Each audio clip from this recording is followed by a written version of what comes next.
Good morning, my lovely kids. I hope that you all are fit, fine, and safe at your homes.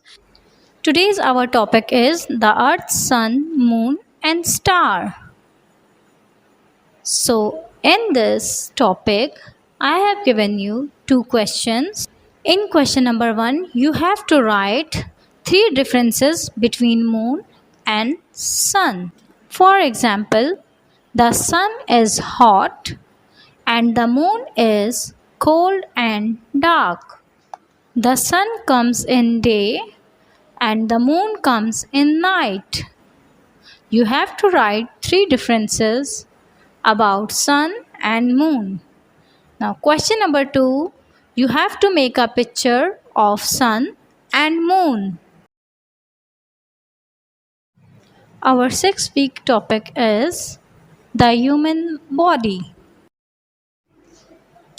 In question number 1, you have to write your body parts: eyes, nose, ears, hair, neck, shoulders, chest, arms, hands, finger. And question number 2 is write the uses of your body parts.